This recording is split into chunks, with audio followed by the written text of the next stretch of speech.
Hilaria Baldwin is one very busy lady. She's a business owner, yoga instructor, and mother of 3. Now you can add author to the list with her new book called The Living Clearly Method. Hilaria, hi, how are you? Nice to see you. Nice to see you. Well, you are incredibly busy because now you have a new baby, a 3-month-old, right? 3-month-old, yes. So that means you have a 3-year-old. An 18-month-old.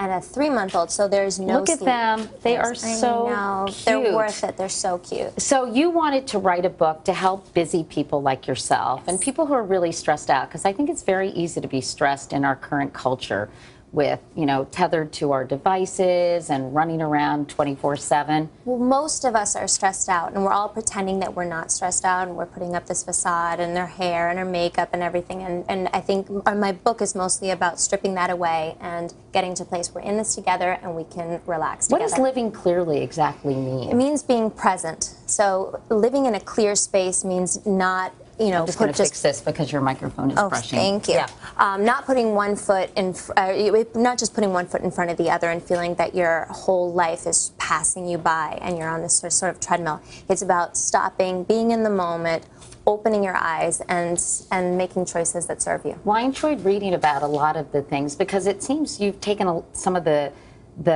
tenets of yoga and put them in daily life. Like you talk about perspective, you talk about breathing, you talk about being grounded, and grounding is something that you actually do in yoga, right? Exactly. Keeping close to the earth and your feet planted firmly on the ground. Yeah, they're all principles that we do in yoga: balance, letting go.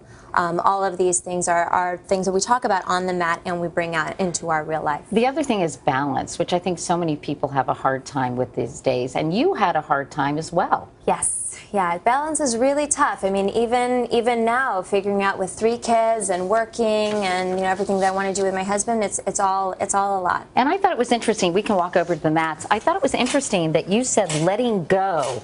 One of the things you do for letting go is you do it through social media. And that's basically, you don't let the turkeys get you down, right? Don't. You got to let it out. I mean, and even, not just me, every single person finds the negative comment on Instagram or Twitter, and it's about just like letting it pass away. Bullying is last year. We don't do it anymore. You also have a chapter about a woman who's in her 50s who kind of changed her lifestyle. And as someone who's about to turn the big 60, I was very interested in hearing what did she do differently. And while you tell me about that, show me some poses that you think can help with this whole process. Can help with the whole process? All right, well, most of it is realizing we're lucky to get older, right? Right, because that's not true. everybody is lucky to get older.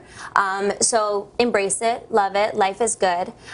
Do you want to, should we do down dog? Should we do, Yeah, what do you want to do? So, sure. So I don't know if you guys know, but Katie's really, really good at doing yoga. I'm not that good at doing yoga. Hilaria's really good at doing yoga. Last time we were doing yoga, we were doing like headstands and stuff like that.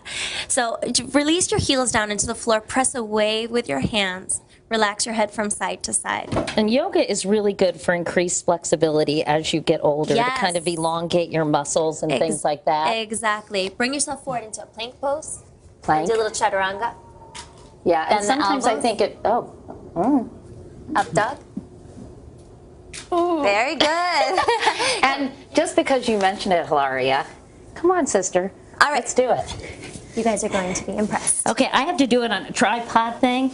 That's great. The only bad thing about doing headstands, Hilaria, is gravity basically makes my chin fall into my forehead.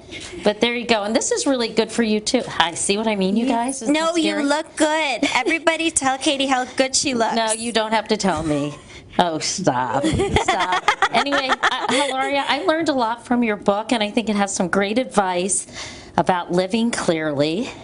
And I really appreciate your coming by. Well, thank you for having me. This is probably one of the weirdest interviews I've ever done. You guys get on the two-shot, do you know how hard it is to talk upside down? Up next, how about reading? Hello, Today fans. Thanks for checking out our YouTube channel. Subscribe by clicking that button down there and click on any of the videos over here to watch the latest interviews, show highlights, and digital exclusives.